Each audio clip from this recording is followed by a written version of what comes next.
my first real introduction was running the NHMRC, and I found that quite challenging, but interesting. And of course, it was at the core of everything they were giving advice about at that stage: quality of water, whether kids should be immunised or whatever, as well as funding research programs. So it covered almost, well, a lot of health, and I found health an intriguing policy area.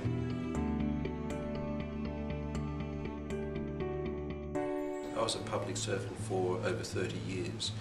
In that time, it changed from being very much not a pen pusher role. It's complex, but the rules were more clear, and what you were expected to do, and people clocked on at 8:45 and knocked off at 5:06. So it was very much more regimented way of doing things. Over the years, particularly with the reforms that the Hawke and Keating governments brought into the public service, of more people on contract, more accountability, more public accountability, appearing before Senate estimates committees, and accounting for your decisions as a public servant, as distinct from defending whatever policy the government wanted to do. The pressure of being able to respond to government, the times have shortened dramatically. In my early days, a week would be rapid. In my latter days, a couple of hours would be generous.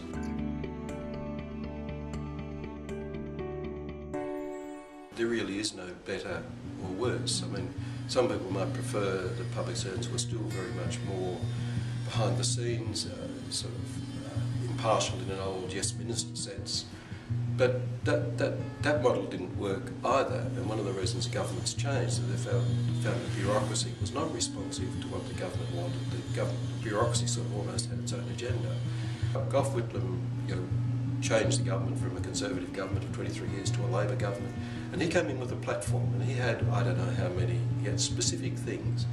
And after his first 100 days, he said, he went through and he ticked off the ones he'd done, and then he kept on doing that. And that was the first time in my experience that a government had actually said, oh, we're elected to do this, and we're telling you how much we've done. And that's become much more common, that you know when a government comes in, that what they will want you to do first is implement the agenda that they went to the electorate with.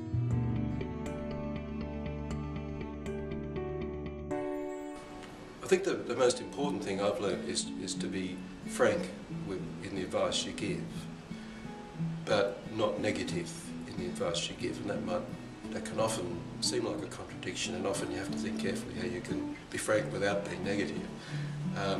But I think if you don't tell governments the risk, and whether governments heed the risk is up to the government, but if you don't tell them the risk, well, you can't blame them when things go wrong.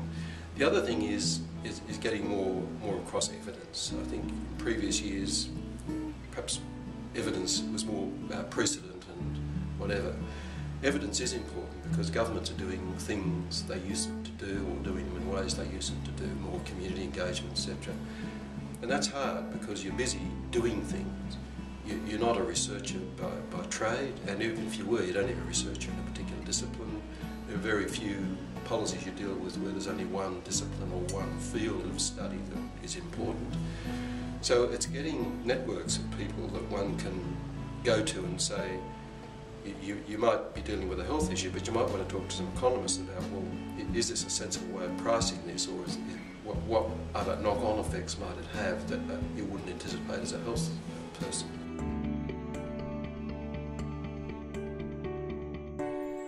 I think the biggest one I had was in the early 2000s, the then Howard government, I think in its second term, made a commitment to set up a whole network of rural clinical schools to train doctors in rural areas, with the view that if you train in a rural area, you're more likely to go back and work in a rural area. So that was from a zero base. There were none of those. Most medical education, particularly the clinical side of it, was done in the big teaching hospitals. You could nominate probably the 6 hospitals around Australia where most doctors would have done most of their clinical training. So I had to persuade the universities that this wasn't going to be the end of the world for proper medical education. People might still learn something. You had to find training doctors in communities that had never done medical training, who were able to step up to the mark and meet the university standards, and etc., etc. So that was a challenge, but we managed to do that.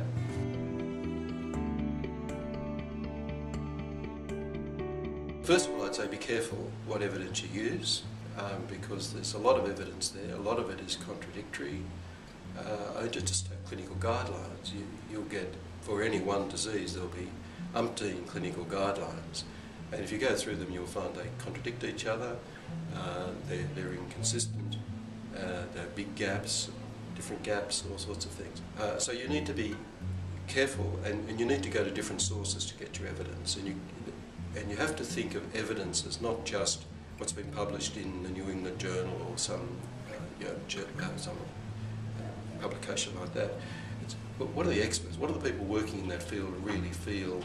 Because you're normally dealing with a broader question than X or Y. So what do those experts, from their knowledge of the evidence, think is a safer way to go? Because usually with government, you're looking at doing something that hasn't been done before. And so there is probably no evidence of what. Like when we started the rural clinical schools, there was a bit of evidence from North America about studies that had been done of students who came from rural areas and done this, but no one had really been educated, or largely educated in rural areas in terms of their medical training.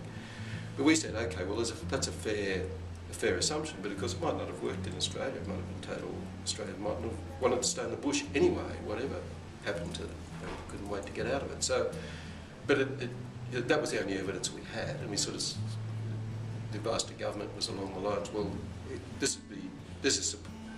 we could support this on the grounds that there is some evidence that it's better than not doing something. And governments took up the challenge, and we followed and did what they wanted, and it did work.